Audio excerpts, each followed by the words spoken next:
الحمدللہ والصلاة والسلام علی رسول اللہ اما بعد۔ عیدین کے حوالے سے کچھ مسائل ہم پڑھ چکے ہیں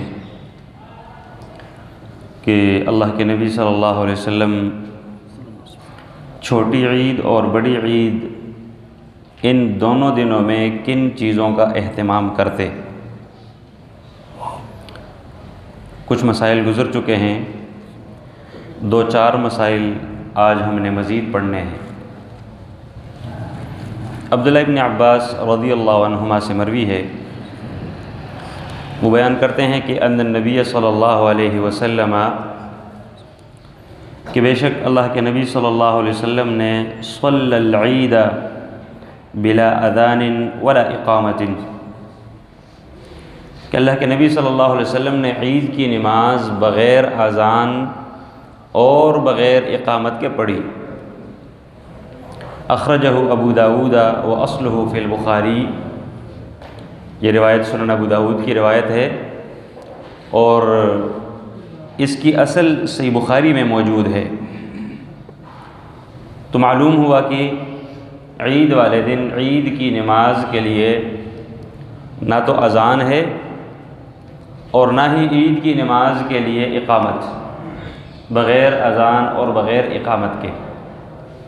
یہاں ایک اور بھی مسئلہ وہ سمجھ آ رہا ہے کہ جتنی نمازیں ہیں سبھی کے لیے اذان ہے، اقامت ہے، سوائے دو چار نمازوں کے۔ مثال کے طور پر یہ عید کی نماز، جنازے کی نماز ہے۔ تو معلوم یہ ہوا کہ شریعت جیسے بتایا جائے اسی کا نام ہے۔ عقلیات کو استعمال کرنا، بھئی باقی نمازوں کے لیے ہے تو اس کے لیے بھی ہونا چاہیے، یہ فلاں چیز اس کا حکم یہ ہے لہٰذا فلاں بھی اسی جیسی ہے لہٰذا اس کا بھی یہی حکم ہونا چاہیے۔ بھائی شریعت کو پتہ نہیں ہے، اللہ رب العالمین ما کان ما یکون سب کچھ جانتا ہے، لہٰذا اس چیز سے اپنے آپ کو بچانا ہے۔ اور بطور خاص پھر عبادات کے معاملے میں عبادت جیسے سمجھایا گیا، جیسے بتایا گیا ویسے ہی کرنا ہے، اپنی طرف سے اس میں قیاس آرائیاں اور اپنی عقل کو استعمال کرنا درست اور جائز نہیں۔ اگلا مسئلہ ابو سعید خدری رضی اللہ تعالیٰ عنہ بیان کرتے ہیں کہ کان النبی صلی اللہ علیہ وسلم تھے اللہ کے نبی صلی اللہ علیہ وسلم، ان کی عادت تھی لا یصلی قبل العید شیئا، عید کی نماز سے قبل اللہ کے نبی کچھ نہیں پڑھا کرتے تھے، یعنی نوافل۔ فَإِذَا رَجَعَ إِلَى مَنْزِلِهِ، جب اللہ کے نبی اپنے گھر واپس لوٹتے صلی رکعتین، دو رکعت نماز پڑھتے۔ رواہ ابن ماجہ بإسناد حسن، یہ روایت سنن ابن ماجہ کی روایت ہے اور سند اس کی حسن ہے۔ پیچھے بھی گزشتہ کلاس میں ہم نے یہ بات اشارتاً ضمناً ذکر کر دی تھی۔ گزشتہ کلاس میں ایک روایت گزری تھی عبداللہ ابن عباس رضی اللہ تعالیٰ عنہما کی، جس میں اس بات کی وضاحت تھی کہ اللہ کے نبی صلی اللہ علیہ وسلم نے نہ تو عید کی نماز سے پہلے کوئی نوافل پڑھی اور نہ ہی عید کی نماز کے بعد، جبکہ اس روایت میں عید کی نماز سے قبل کی نوافل کی نفی تو ہے لیکن بعد میں اس کا اثبات ہے۔ تو وہاں پر بھی ہم نے اشارتاً یہ بات ذکر کر دی تھی، وہ روایت بھی اپنی جگہ پر صحیح اور یہ بھی صحیح ہے، دونوں روایتیں قابل عمل ہیں، قابل حجت ہے، ناسخ اور منسوخ بھی کوئی نہیں۔ اب پھر معنی کیا ہوگا؟ معنی یہ ہے عبداللہ ابن عباس رضی اللہ عنہما نے اللہ کے نبی صلی اللہ علیہ وسلم کے عیدگاہ کے موقع کو نقل کیا کہ اللہ کے نبی نے عیدگاہ میں عید کی نماز سے نہ تو قبل کوئی نماز ادا کی اور نہ وہ عید کی نماز کے بعد کوئی نماز ادا کی۔ اس روایت میں گھر میں نفل پڑھنے کا اس بات ہے، معلوم ہوا کہ عیدگاہ کے اندر تو نماز نفل نہیں پڑھ سکتے چھوٹی عید یا بڑی عید کی نماز کے بعد، البتہ گھر آ کر دو رکعت نفل پڑھنا مسنون ہے، لہٰذا اس کو ہم عیدگاہ پہ محمول کر لیتے ہیں۔ اور یہ والی روایت گھر کے ساتھ خاص ہے، یعنی گھر میں تو جائز ہے لیکن اگر عیدگاہ میں کوئی بندہ پڑھنا چاہے تو اس کا ثبوت نہیں ہے، لہٰذا مسئلہ بالکل واضح ہے۔ وہی ابو سعید خدری رضی اللہ تعالیٰ عنہ ایک اور مسئلہ نقل کرتے ہیں، کہتے ہیں کہ کان نبی صلی اللہ علیہ وسلم، اللہ کے نبی صلی اللہ علیہ وسلم کی عادت مبارکہ تھی، یخرج یوم الفطر والاضحیٰ الی المصلی، اللہ کے نبی صلی اللہ علیہ وسلم چھوٹی عید اور بڑی عید کے دن عیدگاہ کی طرف نکلتے۔ وَأَوَّلُ شَيْءٍ يَبْدَأُ بِهِ الصَّلَاةُ، سب سے پہلی وہ چیز جس سے اللہ کے نبی ابتدا کرتے، شروعات کرتے، وہ نماز ہوتی عید کی نماز۔ ثم ينصرف، پھر اللہ کے نبی سلام پھیرتے، فیقوم مقابل الناس، لوگوں کے سامنے کھڑے ہوتے، والناس علی صفوفہم، اس حال میں کہ لوگ اپنی صفوں میں بیٹھے رہتے، فیعظہم ویأمرہم، اللہ کے نبی انہیں وعظ و نصیحت کرتے، انہیں اگر کسی کام کا حکم دینا ہوتا تو ان کو وہ حکم بھی دے لیتے ہوتے۔ متفق علیہ، یہ روایت بخاری اور مسلم کی ہے۔ اس حدیث میں بھی کافی سارے مسئلے ہیں۔ ایک تو بنیادی مسئلہ یہ ہے کہ عید کی نماز مسجد میں نہیں بلکہ عیدگاہ میں پڑھی جائے گی۔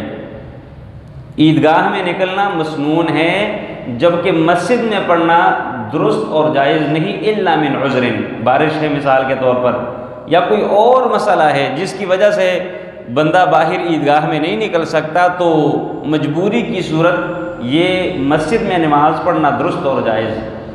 لیکن اگر کوئی مجبوری نہیں تو اس صورت میں پھر عیدگاہ کی طرف نکلنا لازم اور ضروری ہوگا۔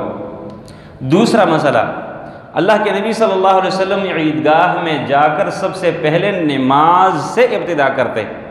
گزشتہ درسوں میں بھی، کلاسوں میں بھی یہ بات گزری ہے کہ اللہ کے نبی صلی اللہ علیہ وسلم کے دور میں، ابو بکر کے دور میں، اس کے بعد پھر عمر فاروق کے دور میں، عثمان کے دور میں، علی کے دور میں، رضوان اللہ علیہم اجمعین، ان ائمہ اربعہ یا خلفائے راشدین، ان اماموں کی زندگیوں میں پہلے عید کی نماز ہوتی، اس کے بعد خطبہ ہوتا۔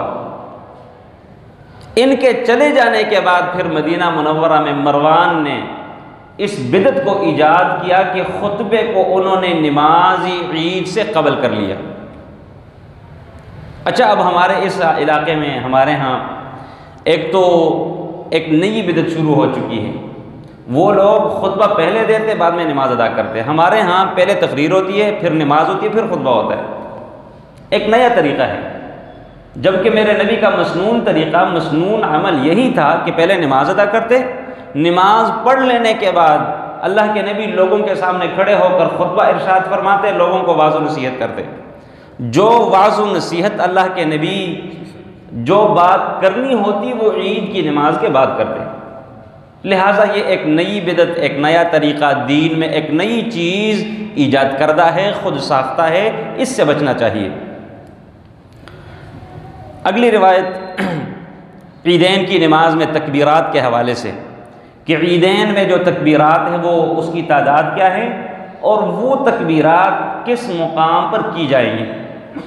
عمر بن شعیب عن ابیہ عن جدہ، وہ اپنے دادا عبداللہ بن عمر بن عاص سے روایت کرتے ہیں، کہتے ہیں کہ قال نبی اللہ صلی اللہ علیہ وسلم، اللہ کے نبی صلی اللہ علیہ وسلم نے فرمایا، التکبیر فی الفطر سبع، تکبیرات چھوٹی عید کی نماز میں 7 ہیں، فی الاولی، پہلی رکعت میں 7، وخمس فی الاخری، اور دوسری یعنی اگلی رکعت میں 5 تکبیرات، والقراءۃ بعدہما کلتیہما، جبکہ قرأت ساری کی ساری دونوں رکعتوں میں تکبیرات کے بعد ہوتی تھی۔ پہلے تکبیرات کہتے، پہلی رکعت میں 7 تکبیرات زوائد اور دوسری رکعت میں 5 تکبیرات زوائد، اس ترتیب کے ساتھ۔ اور پھر اس کے بعد قرأت سے مراد فاتحہ بھی قرأت ہے، اور فاتحہ کے بعد دوسرا جو قرآن کا کچھ حصہ پڑھا جاتا ہے وہ بھی اسی میں شامل ہے۔ لہٰذا مسنون طریقہ یہی ہے کہ عیدین کی نمازوں میں تکبیرات زوائد 7 اور 5 کی تعداد سے ہیں۔ مقام بھی اس کا بتا دیا گیا کہ بھئی وہ دونوں رکعتوں میں قرأت سے قبل یہ تکبیرات پڑھی جائیں گی۔ ایک کچھ 2-3 روایتیں ہیں جو کہ سنداً کمزور ہیں، جن میں 3 تکبیرات کا تذکرہ بھی ہے، لیکن وہ روایت سندن کمزور ہے اور یہ روایت سندن بالکل ایتھینٹک ہے، بالکل صحیح ہے، لہٰذا جب دو روایتوں کا آپس میں تضاد آ جائے اس میں دیکھا جائے گا، اگر ایک روایت ضعیف ہے، ایک دوسری روایت اس کے مقابل جو اگینسٹ آئی ہے وہ صحیح ہے، لہٰذا ہم صحیح کو لیں گے، ضعیف کو چھوڑیں گے۔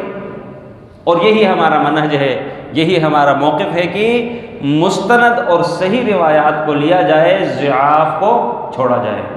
سبحانک اللہم و بحمدک، اشہد ان لا الہ الا انت، استغفرک و اتوب۔